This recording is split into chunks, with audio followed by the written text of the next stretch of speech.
Bonjour. Aujourd'hui, j'aimerais vous parler de N8N et plus particulièrement d'un des services proposés par N8N, qui est le bloc LinkedIn.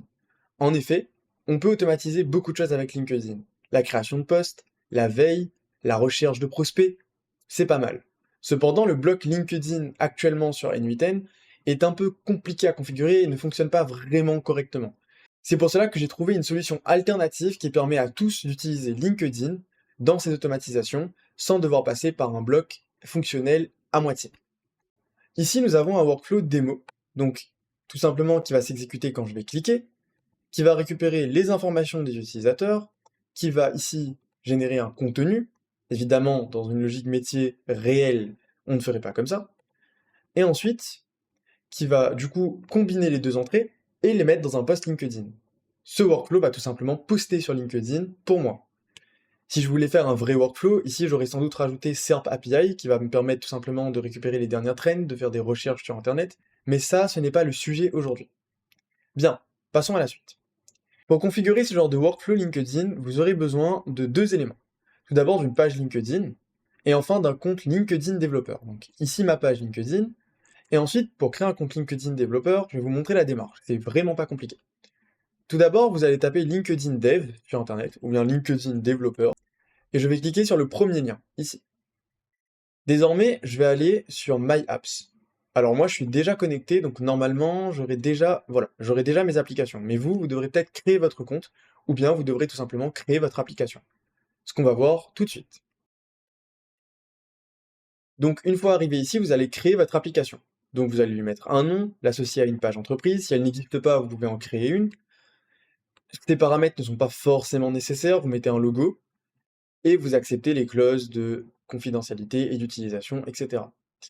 Ensuite, vous allez devoir faire vérifier votre page entreprise. Alors, vous devez juste cliquer là, et ça vous emmènera vers un lien. Moi, je l'ai déjà fait, donc je ne peux pas le refaire, mais ça vous emmènera vers un lien, et vous allez juste cliquer sur ce lien, et voilà, c'est fini, vous vous êtes vérifié. Ensuite, on va aller sur cette page que l'on vient de créer, qui est donc notre application, et on va lui assigner des produits. Alors, pourquoi on a fait vérifier notre application tout à l'heure? C'est pour pouvoir accéder à beaucoup d'éléments ici, qui vont nous permettre ensuite de faire des posts directement sur LinkedIn. Donc là, normalement, vous allez devoir sélectionner ces deux éléments, Share on LinkedIn et Sign in with LinkedIn using OpenID Connect, excusez-moi, dans cette liste de produits. Rien de plus à faire à ce niveau-là, on retourne dans Hot. Ici, vous avez donc vos crédentials d'application. Mais ce n'est pas ça qui va nous intéresser dans le cas de ce workflow, puisque ce workflow n'a pas besoin de ces crédentials-là. Il a besoin de crédentials un peu plus spécifiques, que je vais vous montrer tout de suite. Vous allez donc cliquer ici, hop, et là, vous allez créer un token. Un token, c'est un peu comme une clé. La clé pour entrer dans votre appartement ou dans votre maison. Vous allez donc sélectionner tous ces éléments qui correspondent donc à la description en dessous. Donc, par exemple ici, créer, modifier ou supprimer des posts, des commentaires, des réactions, plein d'éléments. Avec ça, vous pourrez tout simplement interagir avec votre compte LinkedIn de A à Z. Donc, on va sélectionner tous ces éléments. On va request un token. Et là, on va nous générer un token. Ça peut prendre un peu de temps, c'est pas un problème. Pendant ce temps, bon bah ça va nous générer un token. On va récupérer ce token en cliquant ici, ou bien en le sélectionnant comme vous voulez. Ensuite, on va le rentrer dans nos requêtes LinkedIn. Ce token va donc nous servir à interagir avec LinkedIn. On a deux HTTP requests. Ici pour récupérer les informations utilisateurs, et ici pour poster sur LinkedIn. Maintenant qu'on a notre token, on va pouvoir configurer nos HTTP requests, que vous voyez ici, ceci et ceci.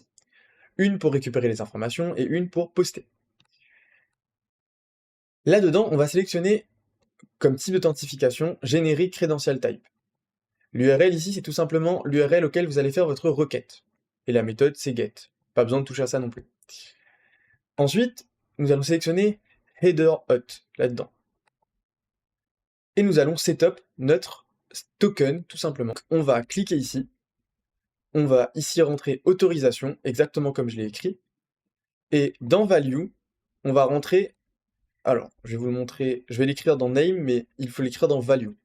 Donc dans Value, vous allez écrire ceci, bearer, espace, et vous allez mettre le token qui a été généré juste avant. Et voilà, maintenant on a nos crédentials LinkedIn, tout simplement notre clé d'appartement pour LinkedIn. Voilà. Pour finir, on va aller dans l'HTTP request ici. Je vous conseille de prendre cet HTTP request, de la copier-coller. Comme ça, votre clé d'appartement en fait sera déjà dans les deux nodes. Parce que si vous la recréez à la main, vous allez devoir re-rentrer les éléments. Et des fois, pas forcément, ça dépend.